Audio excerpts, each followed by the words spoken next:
What's up, everybody, and welcome to Post Hype. Now, for those of you who are so excited about the new Fantastic Four movie and Marvel's first family finally getting to join the MCU, we have some big rumors swirling around the internet right now about who might be their main antagonist, and I think this rumor actually has some credibility in my opinion. So let's go over to this tweet right here from Marvel Updates on Twitter. It says Annihilus is going to be the main villain of the Fantastic Four. Now, for those of you who don't know who Annihilus is, don't worry, don't click off the video yet. We're going to be going over that a little bit later. I'm going to give you his origin and his first appearance in the comics, which was done by Jack Kirby and Stan Lee, so you know it's a good one. However, I want to say that why this rumor might be true is because of Ant-Man Quantumania. Now just hold on, give me a chance for a second. So as you guys know, in Ant-Man Quantumania, obviously as the name is saying, we're going to be going back into the quantum realm, and via the trailer we already know we're meeting Kang, and that Kang is going to be the main antagonist all the way through phase 5, all the way through phase 6, up until Avengers Kang Dynasty.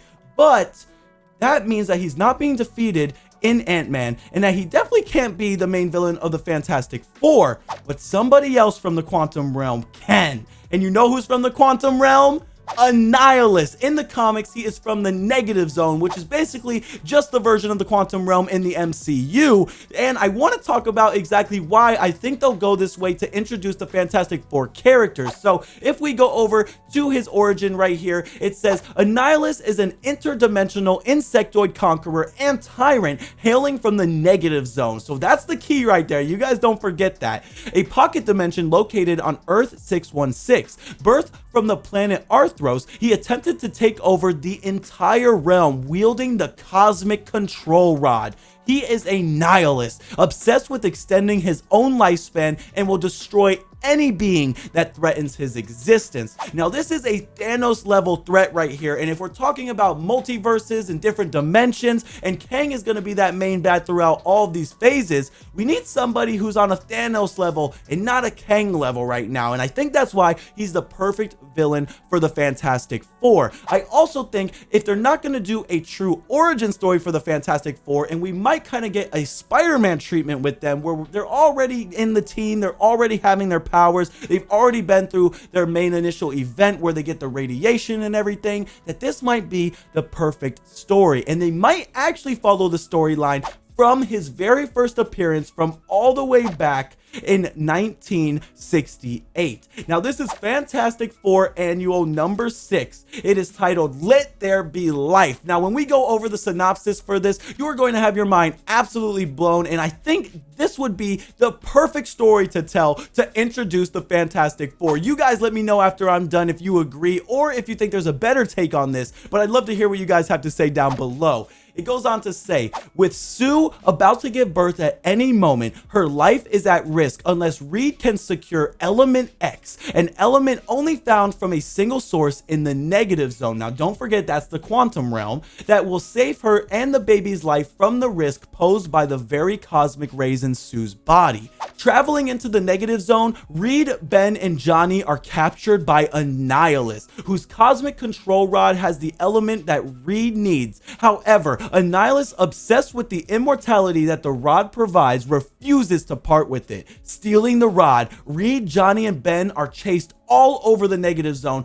dodging the various threats and opponents set against them by Annihilus. Now, I think having Sue Storm be pregnant in the very first Fantastic Four movie would just be such a great way not only to grab our attentions, but to introduce these characters, because we've already seen Jessica Alba's interpretation, and she was just a normal day one origin story Sue. So I think getting into a version of them that already has the family element connected would just make audience members really see them in a different light that they haven't seen before, and that's the best way, in my opinion, to introduce this story. And I think Annihilus is the perfect bad guy. So it goes on to say, trapped on a floating rock drifting towards the barrier between positive and negative matter and a very explosive death, Reed is forced to give up the rod to Annihilus, but not without siphoning out some of the Element X needed to save Sue and the baby's life. Escaping Nihilus and returning to the positive matter universe, Reed and the others rush to the hospital with the element. Sometime later, Sue gives birth to a healthy baby boy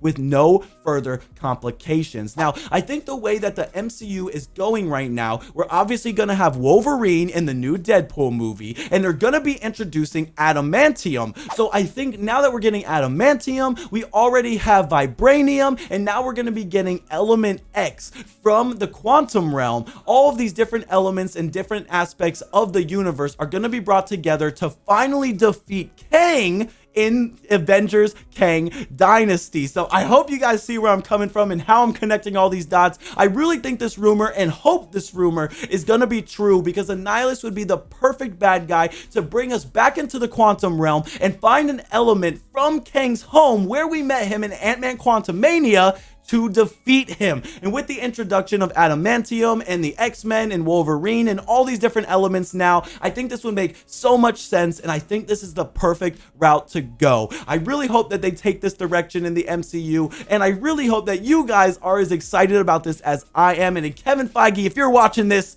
you better make this happen, my boy, because this would be the greatest thing ever, especially being that it was done by Stan Lee and Jack Kirby, and that would just be a great homage to both of those brilliant minds. So you guys let me know down in the comments below. Do you think I'm crazy? Do you think these rumors are completely false? I'd love to hear your take on it. Do you think they should have a different direction that they go in for the Fantastic Four movie? Like I said, let us know down in the comments below. I'd love to hear your opinions and have a discussion about where they should take this movie. Other than that, though, guys, I'm going to wrap this one up here. As always, I'm your host MJ with Post Hype. If you guys liked the video, make sure to smash that like button, and if you didn't like the video, make sure to let us know where we can improve. I'm always open to your feedback and suggestions. That being said, I wish you guys a great rest of your day, and I'll catch you around next time. Peace out.